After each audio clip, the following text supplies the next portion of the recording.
Good morning, Gathering Place Tracy. Hi, friends. This is Danielle Hurtado here, and it is my turn to give the encouraging word of the week. I am a mom of two beautiful, wonderful children, so if you happen to hear them in the background, I do apologize. I have my AirPods in to minimize as much background noise as I can, so just don't let that distract you. Fun fact about me is that I like poetry.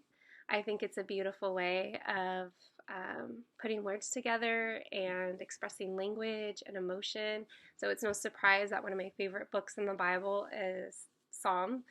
Um, and so I'm going to be doing a Psalm reading today. And the Psalm that I'm going to be reading was written by King David when he was going through a very rough time in his life. He had not yet become king.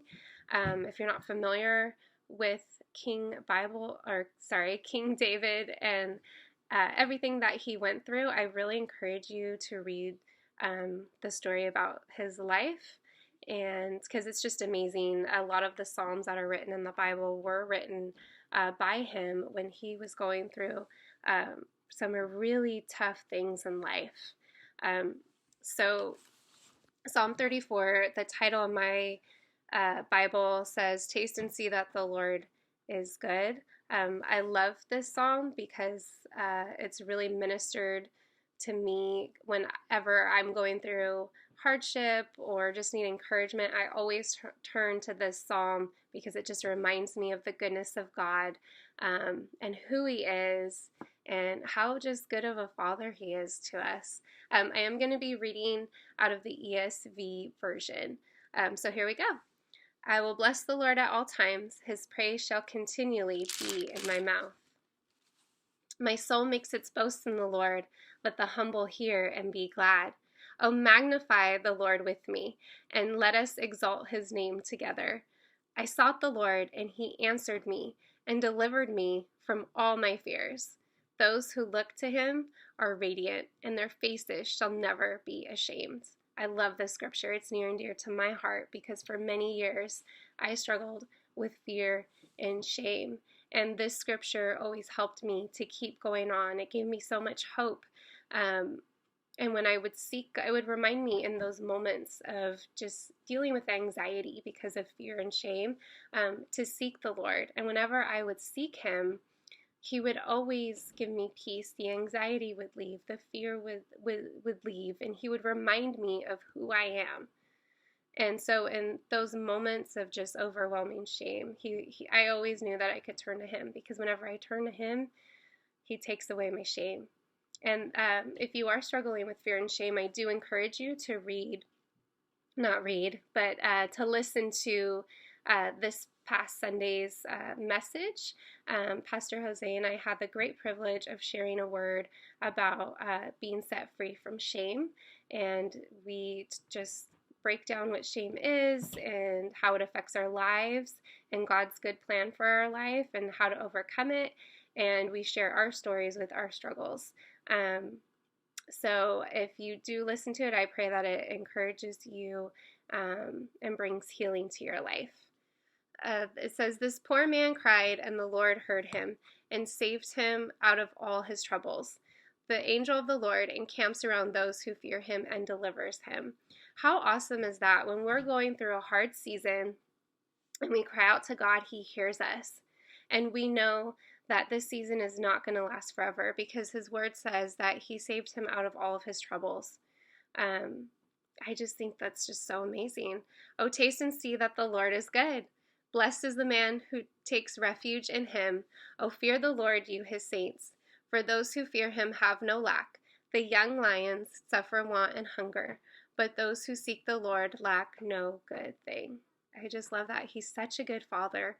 "Come, O children, listen to me. I will teach you the fear of the Lord. What man is there who desires life and loves many days, that he may see good? Keep your tongue from evil and your lips from speaking deceit. Turn away from evil and do good. Seek peace and pursue it. The eyes of the Lord are toward the righteous, and his ears toward their cry. The face of the Lord is against those who do evil, to cut off the memory of them from the earth. When the righteous cry for help, the Lord hears him and delivers them out of all their troubles. Again, he's emphasizing that no matter what we're going through, the Lord is a deliverer.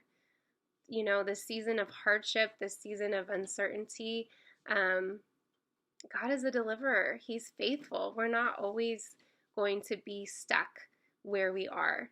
And I love the quote from Billy Graham where he says, I've read the last page of the Bible and everything's going to turn out okay. I just love that.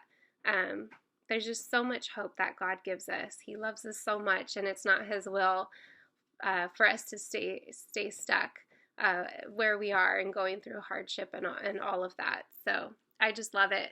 The Lord is near to the brokenhearted and saves the crushed in spirit. You know, yes, life, you know, brings us very hard things. You know, sometimes we deal with sickness, death, all of that. And God is with us. He's near to us. He's our comforter. He loves us. And no matter what we're going through, there's nothing that's too big for God. There's nothing too big for him to handle in our life. And one thing that I appreciate so much about the Lord is he values our honesty. You know, we can come to him broken and feeling crushed and be honest about how we feel. That doesn't intimidate him. You know, he's always willing to just be there and to just comfort us. And he always speaks a word that brings life and always reminds us of who he is and who we are and how there's hope. There's always hope. Many are the afflictions of the righteous, but the Lord delivers him out of them all. Again, Jesus said that life would not be easy, that we would experience hardship. It says many are the afflictions of the righteous. You know, we're not promised an easy life when we give our life to the Lord. But again, this is the third time in this psalm that we are reminded that God is a deliverer. He delivers us out of our troubles. So if you're going through a really hard time right now, take heart. God is a deliverer, and it's not his will for you to stay where you are. He keeps all his bones, not one of them is broken. Affliction will slay the wicked, and those who hate the righteous will be condemned. The Lord redeems the life of his servant. None of those who take refuge in him will be condemned. I just love it. I love this psalm. I pray that it has encouraged you as it always encourages me. I pray that you all have a blessed day. Until next time, bye.